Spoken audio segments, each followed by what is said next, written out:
SMT divergence. Donc, je vous ai créé un Google Doc. Je vous ai refait tout simplement les graphiques linéaires pour que vous voyez la chose. Il faut savoir que sur le DXY et toutes les paires contenant de l'USD, l'avancement du marché doit être exactement le même. C'est-à-dire que si j'ai un DXY qui fait un haut qui est moins haut, je dois avoir exactement l'inverse sur l'euro. Donc, j'ai un bas et un bas qui est moins bas. C'est exactement l'inverse. Pareil sur l'USD CHF. Donc là, l'euro, c'était vers le bas car c'est euro USD. Là, USD CHF, c'est USD en premier, donc c'est le DXY en premier.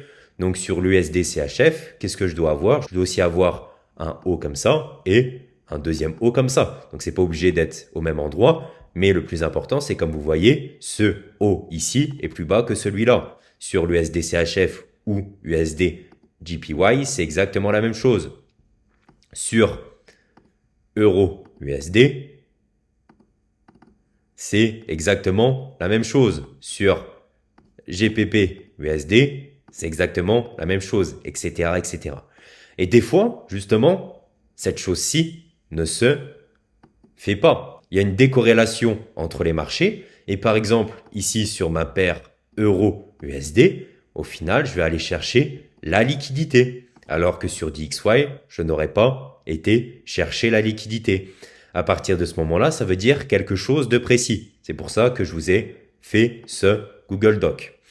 On va aller donc voir ce que ça veut dire. Ici, on a donc euro-USD qui fait un plus bas, mais le DXY qui ne fait pas de nouveau plus haut. Donc ça veut dire déjà ici que sur euro-USD, on a fait une prise de liquidité, un turtle soup. Et ça veut dire quelque chose. Alors, ce que vous ferez donc, c'est aller chercher le graphique donc qui est ici. Ici, DXY, parfait, et euro-USD qui prend la liquidité.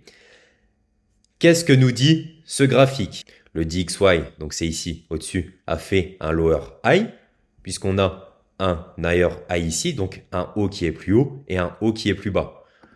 Et on a l'euro USD qui a fait un lower low, puisqu'on a un low ici et un bas qui est plus bas.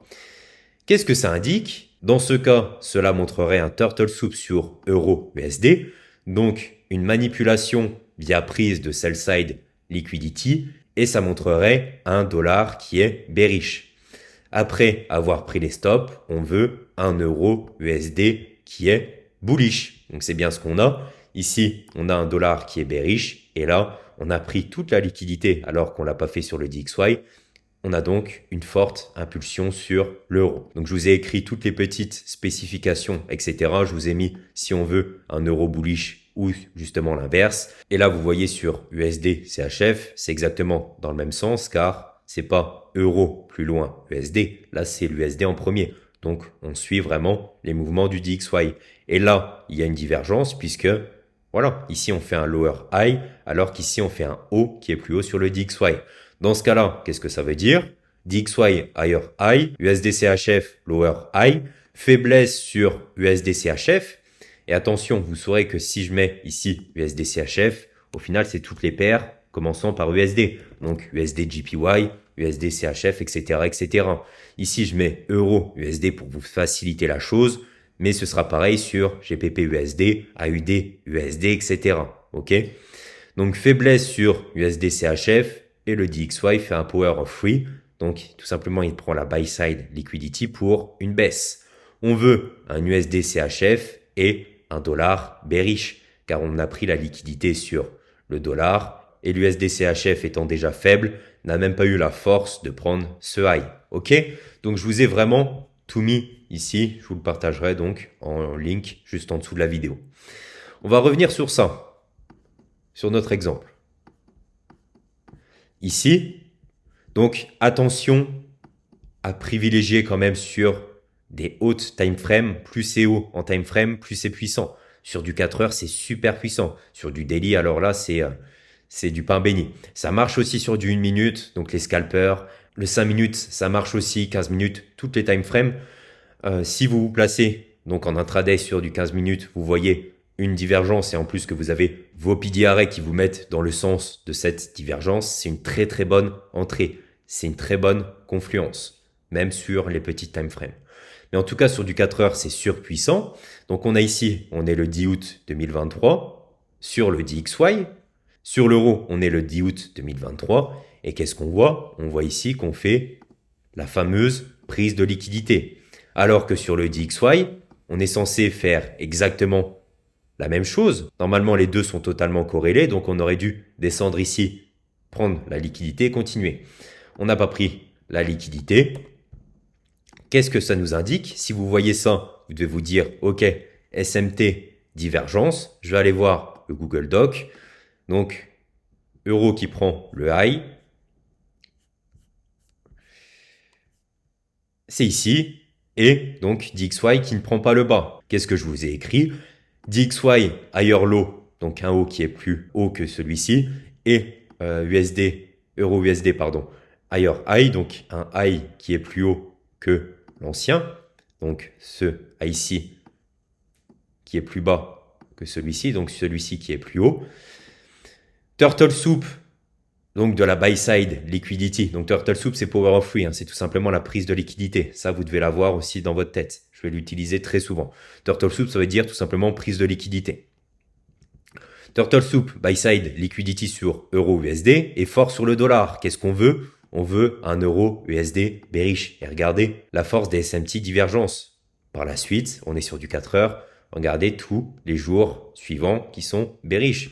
Ici, on est le 10. Ici, on est le 23 août. Donc, c'est pour ça que je vous dis que sur les time frames, les hautes time frames, c'est super puissant car déjà, ça se voit super facilement. Et en plus, ça va durer pendant des jours et des jours. Un autre exemple, cette fois-ci sur du 15 minutes, et ce que je voulais aussi rajouter pour faciliter votre repérage de SMT divergence, c'est que vous pouvez aller ici dans le coin et cliquer sur Invert Scale. Tout simplement, vous avez inversé le graphique, du coup ici du DXY, et en inversant le graphique du DXY, vous vous retrouvez avec exactement le même graphique que l'euro USD. Et vous repérez super facilement les divergences. Là, on fait l'euro USD qui fait un lower low, alors que le DXY ne le fait pas. Si on revient sur le graphique classique, on voit qu'il n'a pas pris la liquidité. Donc, qu'est-ce que ça veut dire? On se réfère une nouvelle fois au Google Doc. Donc, c'est ce graphique ici, higher high, lower high sur DXY et euro USD, lower low. Dans ce cas, cela montrerait un Turtle Soup sur euro USD, donc sell side liquidity manipulation, et ça montrerait un dollar bearish. Après avoir pris les stops, on veut un euro USD bullish. Et comme vous voyez par la suite, on a cet élan haussier et on prend cette buy side liquidity. Dès que vous voyez ça, vous pouvez vous placer facilement sur des PDRA. Là, le 15 minutes et 30 minutes me paraissent un peu brouillons. Par contre, sur le 1 heure, vous voyez, en plus de cette divergence, on a un retour à un order block et là, un busy qui est parfaitement respecté. Vous avez vraiment une excellente confluence pour votre trade.